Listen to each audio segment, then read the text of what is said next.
Well, 3 more. We got a big road trip to Florida that's coming up this weekend. We're on a collision course here with Rice next Thursday if we take care of business, but we got 2 really important ones. These 2 are more important to me than the Rice matches next week. These are road games, and if we find a way through these, I think we're in really good shape in terms of NCAA tournaments and at-larges and all those kinds of things. And we continue to play pretty well, and a lot of distractions at home this weekend because of homecoming, but we're glad we got through those 2 and had a great homecoming on the Hill, a great alumni weekend, and looking forward to getting locked in on this week in Florida. Like you said, you're focused on this weekend, but how do you make sure with the team, there's not a lull looking forward, looking over these 2 Florida teams, hanging out on the beach before that big match? Well, I think the message will be, the Rice match is not a big one unless we take care of these 2. If you go down there and don't take care of business on either one of those, then it reduces the meaning of that Rice match really quickly. And so we've been pretty good about just focusing on the next one. And but you think about all the distractions of the sun and the sand and all that stuff down there. But through the years we've played pretty well on the road, down there, and so hopefully we can continue that. And we've got kids that have been through this, so hopefully they'll be able to help the younger ones navigate it all. Yeah, Coach, I'm sure it's like a broken record at this point asking about Matthews, but she had her 500th career block. I think she leads the school record. Okay. What does she mean to you guys just offensively and defensively? She does the same thing. That's maybe my favorite thing that she's accomplished, is being our all-time block leader and hitting that 500 career block mark, because it speaks to who she is as a competitor more than just a player, because when she got here, she was a bad blocker. She would tell you that. And but you talk about greatness.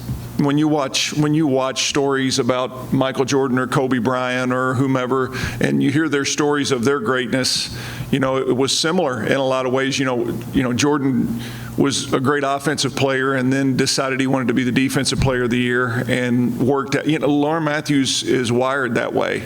Lauren could have just cruised through an unbelievable Hall of Fame career here as an offensive player, but I challenged her on a defensive side of it too, and that's how she works. She wants to be great, and she knows that that's tied to greatness as being a complete player, and so it's really cool to see her have that accomplishment.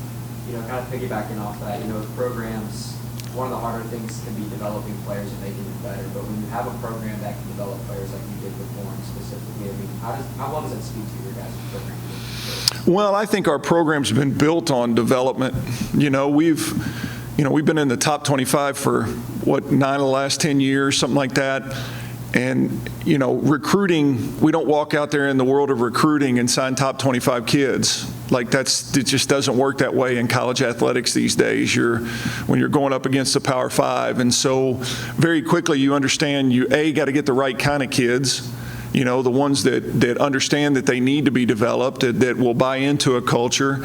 But then B, you have to do a better job than the people around you of developing players. And I think we have a history of developing players on all levels. You talk about developing an athlete, like Lauren Matthews into an All-American, but our program's also just as importantly built on developing a walk-on like Ashley Hood into a critical role that she plays as one of our most dependable players in our program right now as a right back defender and server. And so we understand that we have to do it the hard way, and the hard way is all I've ever known, so it fits pretty well. Kind of going back to some of the defensive things, a lot of tech over the weekend, hoping to make a hitting percentage. When you look back at the beginning of the year where you guys were at defensively and now where you're at now, I guess, how far is it? Yeah, we've covered up a lot of stuff defensively. Obviously, losing your libero on day 1 for the year is a challenge. And if you had said, "Don't worry about it, Coach, you're going to be 23-2 come November 1st," I probably would have questioned that a little bit. But we've covered it up with other things. We've covered it up. We've become a great serving team. Our other defenders have all developed into solid players. Katie Howard has really improved defensively. Obviously, Abby Schaefer's improved. Getting Ashley Hood back out there was huge. And then we are a really good blocking team. This is one of the best blocking teams I've ever had. And so I always talk about 3 phases of defense: serving, blocking, and floor defense. And, because our floor defense was going to be compromised losing Kelsey, we had to be a great serving and blocking team, and we are both those things. And so it's just been a little bit of a lot of things.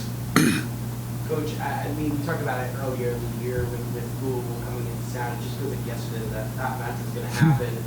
Now only 3 matches left on the year. Do you feel like it flew by? I know sometimes it feels like it was longer in the year. This season has definitely not flown by for me. Our staff has put a lot into this season to get us where we are. This has not been an easy journey for us because we've had to work. Like, if there was ever a team that this community should be proud of, it's this one, because we have, I don't want to say overachieved, but we have had to grind every day to get to where we are right now. And, you referenced that Louisville game, and we started the year in Diddle Arena with over 4,000 people in Diddle. And, if we can go on the road this weekend to Florida and win these 2, we need to finish it on senior night with a tremendous crowd in Diddle with, Lauren Matthews and Katie Eisenbarger and those kids' senior day, and with a conference championship on the line against another top 25 team. It would be remarkable to get to that moment, and have all that stuff on the line with everything we faced this year. But we've got a lot of work to do this week to get there. Anything else? Do you have a favorite all-time Halloween costume that you've worn? Halloween, let me be very clear about this. There's a lot of things that I don't choose to do that I'm not judgmental of people around me for doing.